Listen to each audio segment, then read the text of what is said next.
নমস্কার বন্ধুরা, আমি দেবেন্দ্র হোমিও চ্যানেল পক্ষ থেকে সবাইকে জানাই আন্তরিক প্রীতি, শুভেচ্ছা ও ভালোবাসা। আজকে ভিডিওতে আলোচনা করব হোমিওপ্যাথি মেডিসিন অ্যান্টিমটাট 30 শক্তি ও 200 শক্তি। তো আজকে আমরা প্রথমে জেনে নেব অ্যান্টিমটাট পেশেন্টের চরিত্র এবং কোন কোন রোগের ক্ষেত্রে কাজ করে। প্রথমে অ্যান্টিমটাট বিষয় নিয়ে আলোচনা করতে গেলে বলতে হয় শ্লেষ্মা প্রধান ধাতু অর্থাৎ সর্দি কাশি লেগে থাকে, এরকমই পেশেন্টের জন্য এই ওষুধটি খুবই ভালো ঔষধ। তো এই পেশেন্টের অর্থাৎ অ্যান্টিমটাটের পেশেন্টের চরিত্রের মধ্যে আলোচনা যখন আমরা করছি, তখন প্রথম যেটা আমরা সব থেকে বেশি ফলো করব সেটা হলো পেশেন্ট ঠান্ডা লেগে অথবা স্যাঁতসেঁতে জায়গায় থেকে দীর্ঘদিন থাকার পরে তার ঠান্ডা লেগে যায় এবং বুকে সর্দি বসে যায় এবং বুকে একটা ঘড়ঘড়ানি শব্দ এবং একটা সাঁই সাঁই শব্দ লক্ষ্য করা যায়। এটা হলো অ্যান্টিমটাটের একটা অনেক বড় ক্যারেক্টার। বুকের মধ্যে একটা ঘড়ঘড়ানি শব্দ এবং সাঁই সাঁই শব্দ এবং বুকে একটা কফ বসে থাকে, একটা চাপ মতো থাকে, যেটা তোলার জন্য পেশেন্ট প্রচণ্ডভাবে কাশবে এবং কেশে কেশে অনেক সময় বমি করে ফেলে বা সর্দি না তুলতে পারলে তখন পেশেন্টের একটা শ্বাসকষ্ট চলে আসে এবং এতটাই দুর্বল হয়ে যায় আস্তে আস্তে পেশেন্ট ঘুমিয়ে যায়। এই পেশেন্টের মধ্যে কোনো অস্থিরতা থাকবে না। এই পেশেন্ট সবসময় যে কোনোই রোগ না হোক না কেন, তার সেই পীড়াতেই তার মধ্যে একটা তন্দ্রাচ্ছন্ন ভাব, অর্থাৎ ঘুম ঘুম ভাব থাকবে। আর কি আছে সিমটম? এই পেশেন্টের নাড়ির গতি খুব দ্রুত থাকবে এবং শরীরে একটা ঠান্ডা ঘাম থাকবে, একদম শীতল ঘাম। এবং এই অ্যান্টিমটাটের পেশেন্টের শ্বাসকষ্ট থাকে, যেহেতু বুকে সর্দি বসে যায়, সেই সর্দিটা তুলতে পারে না, কেশে কেশে তার একটা হাঁপানি কাশি চলে আসে, মানে শ্বাসকষ্ট চলে আসে এবং শরীর কাঁপতে থাকে, অনেক সময় কেশে শরীর নীল বর্ণ হয়ে যায়। এই হলো অ্যান্টিমটাট পেশেন্টের মূল চরিত্র। এই সিমটমগুলো পেশেন্টের মধ্যে থাকবে। এবার আসি, এই সিমটমগুলো যদি কোনো পেশেন্টের মধ্যে থাকে, সে যে কোনো রোগ হোক না কেন, তাকে যদি এই মেডিসিনটা দেওয়া হয় তো ভীষণভাবে উপকৃত হবে। তো আমরা প্রথমে জানলাম অ্যান্টিমটাট পেশেন্টের চরিত্র। এবার আসবো অ্যান্টিমটাট ওষুধটি কোথায় কাজ করে ভালো, কোন কোন রোগের ক্ষেত্রে খুব ভালো কাজ করে। প্রথমত বলবো সর্দি কাশি, অর্থাৎ যে এখানে কোনো পাতলা সর্দি নয় বা খুসখুসে কাশি নয় বা তরল জলের মতো সর্দি নয়, এরকম সর্দিতে অ্যান্টিমটাট ওষুধটি কোনো কাজ করবে না। যে সর্দি বসে গিয়ে বুকের মধ্যে একটা ঘড়ঘড়ানি শব্দ এবং সাঁই সাঁই শব্দ এবং তার সাথে কাশি এবং সেই সর্দিটা তোলার জন্যে যে সারাক্ষণ কাশবে, কেশে কেশে রোগী দুর্বল হয়ে যাবে, এই ধরনের সর্দি কাশিতে অ্যান্টিমটাট ওষুধটি খুবই ভালো একটা ওষুধ। এবার আসি শিশুদের ব্রঙ্কাইটিস।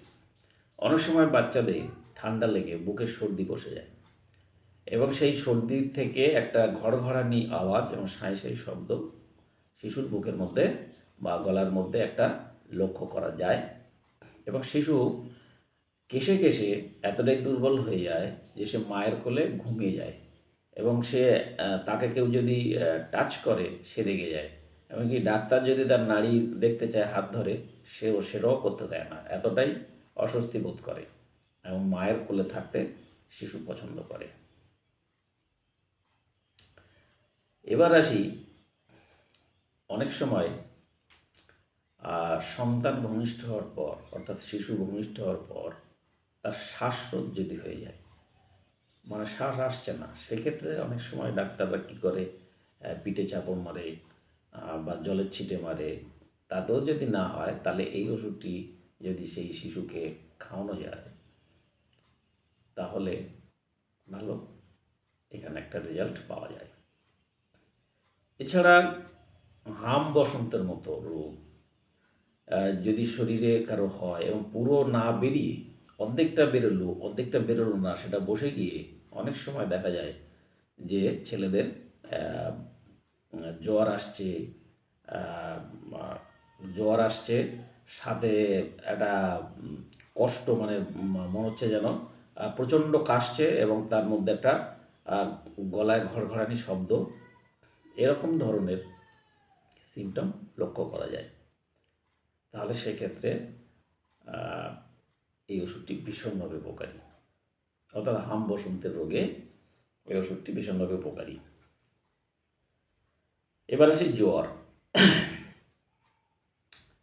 অনেক সময় জ্বরে শিশুরা মায়ের কোল থেকে নামতে চায় না, অর্থাৎ মায়ের কোলে থাকতে চায়, এবং সেই ঠান্ডা লেগে তার মধ্যে একটা বুকের ঘড়ঘড়ানি শব্দ এবং সাঁই সাঁই শব্দ লক্ষ্য করা যায়, এবং শিশু সর্বদাই মায়ের কোলে থাকতে চায়। এবং যে কোনো জ্বরে, অবিরাম অবিরাম কালা জ্বর থেকে শুরু করে সব রকম জ্বরে এটা ব্যবহার করা যায়, যদি সেই শিশুর মধ্যে সিমটম থাকে যে সে তার গায়ে টাচ করতে দিচ্ছে না এবং মায়ের কোলে থাকতে চায় এবং মায়ের কোলেই ঘুমোতে চায়। এরকম যদি সিমটম থাকে, তার সঙ্গে কাশি এবং বুকে সর্দি জমা এবং ঘড়ঘড়ানি শব্দ, এগুলো যদি লক্ষ্য করা যায়, তাহলে এই জ্বরের ক্ষেত্রে এই ওষুধটি ভীষণ ভালো। এবং এই পেশেন্টের জ্বরের আসার টাইমও আছে, সকাল 9টা, বিকেল 3টে বা সন্ধ্যে 6টা, এরকম টাইম জ্বরটা আসে। আবার পরের দিন ওই টাইমে না আসে, একটু আগে পিছেও আসে। তো এই ধরনের জ্বরে অ্যান্টিমটার ওষুধটি খুবই ভালো একটা ওষুধ। এবার আসি চর্মপীড়া। শরীরে অনেক সময় হাম বসন্ত হলে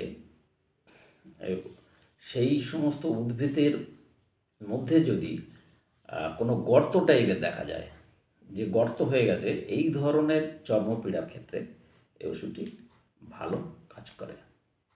এছাড়া বমি, অনেক সময় কাশতে কাশতে বমি করে ফেলে, তো এই এই এই ধরনের বমিতে, যে কেশে কেশে বমি করে ফেলছে, এই ধরনের বমি যদি কেউ করে, তাহলে এই ওষুধটি সেই পেশেন্টের পক্ষে ভীষণভাবে উপকার। এছাড়া উদারময়, অর্থাৎ পায়খানা একদম পাতলা তরল টাইপের পায়খানা হবে, পায়খানার রং হবে সবুজ এবং হড়হড়ে পদার্থ থাকবে পায়খানার মধ্যে, এবং এই পিরিয়ডে পেশেন্ট আপেল বা টক বা চাটনি জাতীয় জিনিস খেতে খুব পছন্দ করে। তো এই ধরনের উদারময়ে অ্যান্টিমটার ওষুধটি ভীষণ একটা ভালো ঔষধ। এছাড়া শিরপীড়া, অর্থাৎ কপাল মাথা গরম থাকবে, এবং সাধারণত আমাদের মাথা ব্যথা হলে কী হয়, অনেক সময় আমরা ঠান্ডা জল দিই, তাতে উপকার পাই, কিন্তু এক্ষেত্রে অ্যান্টিমটার পেশেন্টের ক্ষেত্রে ঠান্ডা জল দিলে কিন্তু আরও মাথার যন্ত্রণাটা বেড়ে যাবে। তো এই ধরনের শিরপীড়ার ক্ষেত্রে আমরা, বা মাথা ব্যথার ক্ষেত্রে, অ্যান্টিমটার ওষুধটি দিতে পারি এবং পেশেন্ট অবশ্যই ভীষণভাবে উপকৃত হবে। এছাড়া বয়স্ক ব্যক্তি যারা, দেখা যাচ্ছে যে অনেক দিন তাদের হাঁপের কষ্ট, হাঁপের টান এবং বুকে প্রচুর পরিমাণে সর্দি জমে গেছে, ঘড় ঘড় আওয়াজ হচ্ছে, কেশে কেশে কোনোভাবেই গোয়ার তুলতে পারছে না, শ্বাসকষ্ট হচ্ছে, সারা শরীর কাঁপছে, শরীর নীল বর্ণ হয়ে যাচ্ছে, এবং বিছানায় রাত্রেবেলা শুতে পারছে না, বিছানায় বসে বালিশের দিকে মাথাটা ভর করে সারা রাত বসে আছে, এরকম পেশেন্টের ক্ষেত্রে এই ওষুধটি ভীষণভাবে উপকারী। তো যাই হোক বন্ধুরা, আজকে আর ভিডিও বিস্তারিত করছি না, মোটামুটি আমি সবটাই বললাম যে ওষুধটির চরিত্র, অর্থাৎ অ্যান্টিমটারের চরিত্র, এবং কোন কোন পেশেন্টদের আমরা এই ওষুধটি দিতে পারবো। তো আমি এই পর্যন্ত শেষ করছি। সবাই ভালো থাকবেন, সুস্থ থাকবেন।